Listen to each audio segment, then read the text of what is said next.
Assalamualaikum warahmatullahi wabarakatuh, mahasiswa semua. Bagaimana kabarnya? Semoga kalian tetap sehat dan juga dalam keadaan bersemangat untuk mempelajari materi pada kali ini. Kali ini Ibu akan membawakan materi tentang hemoglobin dan mioglobin. Mari bersama kita menyimak dan mempelajarinya dengan sebaik mungkin. Baik, pertama akan Ibu sampaikan subpokok bahasan kita kali ini.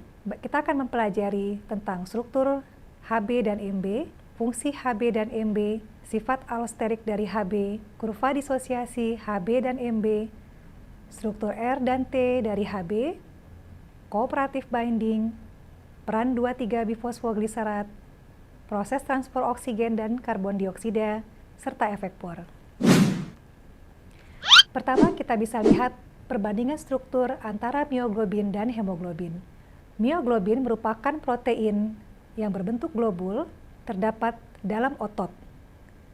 Mioglobin adalah monomer, sedangkan hemoglobin merupakan tetramer. Secara struktural, mioglobin hampir identik dengan subunit yang ditemukan pada hemoglobin.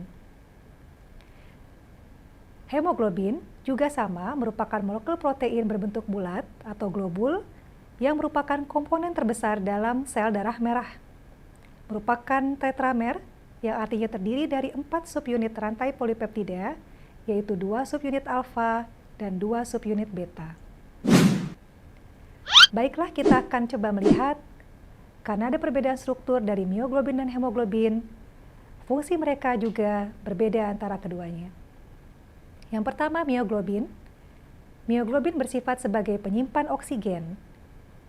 Dia akan melepaskan oksigen hanya pada kondisi tertentu seperti pada kondisi iskemia.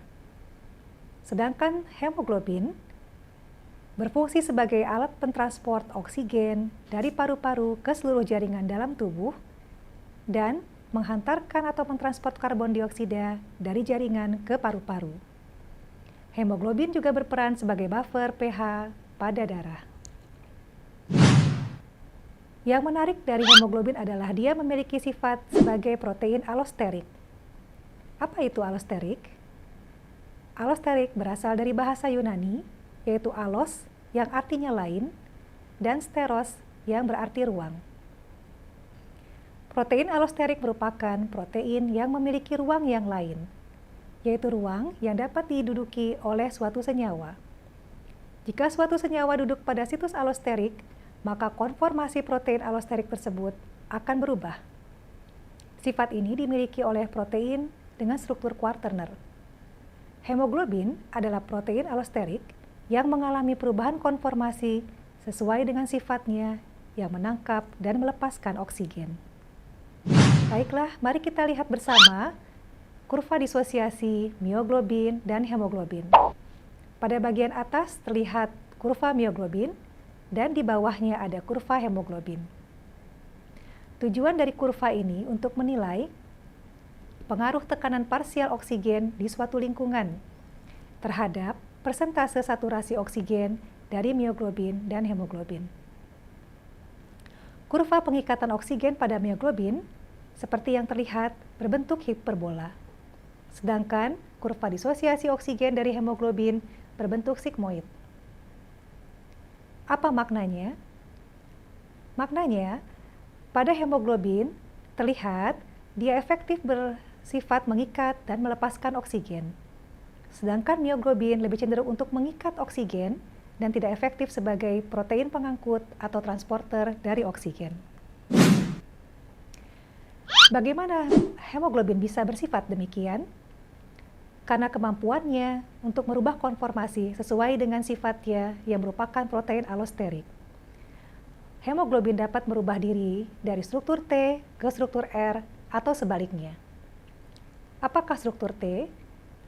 Struktur T adalah struktur atau bentuk TENS atau taut yang merupakan bentuk hemoglobin ketika dia tidak mengikat oksigen secara kuat atau memiliki afinitas yang rendah terhadap oksigen, sehingga lebih cenderung untuk melepaskan oksigen ke jaringan atau ke lingkungan di sekitarnya. Sedangkan struktur R disebut juga sebagai struktur atau bentuk rileks yang dimiliki oleh oksihemoglobin yaitu ketika hemoglobin memiliki afinitas yang tinggi terhadap oksigen. Bagaimana hemoglobin bisa merubah diri dari struktur T ke struktur R? Mari kita lihat bersama gambar berikut ini. Ketika suatu molekul oksigen berikatan pada deoksihemoglobin, maka akan terjadi pergeseran besi hem menuju ke bidang datar atau bidang planar dari cincin porfirin. Pergeseran besi hem tersebut ditransmisikan ke histidin proksimal yang terikat di sana, yaitu histidin F8, dan residu yang melekat padanya, sehingga menyebabkan kemudian putusnya jembatan garam antara residu terminal karboksil dari subunit. Akibatnya, satu pasang subunit akan berputar 15 derajat terhadap yang lain. Hal ini akan menyebabkan perubahan konformasi dari si hemoglobin tersebut menjadi lebih rileks atau membentuk struktur R, yaitu perubahan dari afinitas yang rendah oksigen terhadap afinitas tinggi oksigen. Terikatnya satu molekul oksigen menyebabkan perubahan konformasi dari si hemoglobin tersebut. Perubahan ini secara signifikan meningkatkan afinitas subunit yang tersisa pada hemoglobin terhadap molekul oksigen berikutnya untuk perikatan. Artinya, molekul oksigen berikutnya akan semakin mudah untuk berikatan dengan subunit yang lainnya. Peristiwa ini dikenal dengan istilah cooperative binding. Baiklah, kemudian kita akan mempelajari tentang peran dari 2,3-bifosfogliserat. 2,3-bifosfogliserat atau 2,3-BPG merupakan substansi yang dibuat di dalam sel yang aktif bekerja dan merupakan produk intermediate pada proses glikolisis 1,3-bifosfogliserat. 2,3-BPG akan berikatan dengan residu asam amino bermuatan positif pada hemoglobin sehingga akan menambah jumlah jembatan garam yang terbentuk. Adanya tambahan jembatan garam memantapkan struktur T dari Hb dan meningkatkan pelepasan oksigen ke jaringan. Baik, kita akan mempelajari tentang efek Bohr. Efek Bohr akan menggambarkan bagaimana oksigen dan karbon dioksida saling bertukar dan bagaimana hemoglobin berperan sebagai buffer. Karbon dioksida yang dihasilkan di jaringan perifer akan berikatan dengan molekul air dengan bantuan karbonik anhidrase membentuk asam karbonat. Asam karbonat akan terionisasi menjadi H+ dan HCO3-. Kemudian, deoksihemoglobin akan bekerja sebagai dapar dengan mengikat proton dan menyalurkannya ke paru-paru. H+ yang dilepaskan atau diuraikan dari asam karbonat tadi diikat oleh hemoglobin dan dihantarkan ke paru-paru. Di paru-paru, penyerapan oksigen oleh hemoglobin akan menyebabkan hemoglobin membebaskan proton dan kemudian H+ tadi akan berikatan kembali dengan HCO3- yang terbawa bersama darah.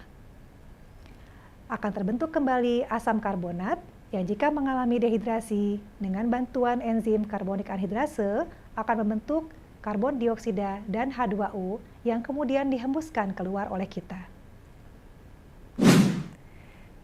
Baik, demikian materi pada kali ini. Mudah-mudahan kalian dapat mempelajarinya dengan baik dan juga bisa memahami dengan baik perbedaan dari hemoglobin dan mioglobin, struktur, fungsi, dan juga manfaatnya, serta bagaimana hemoglobin dapat berperan sebagai alat transport dalam tubuh kita. Assalamualaikum warahmatullahi wabarakatuh.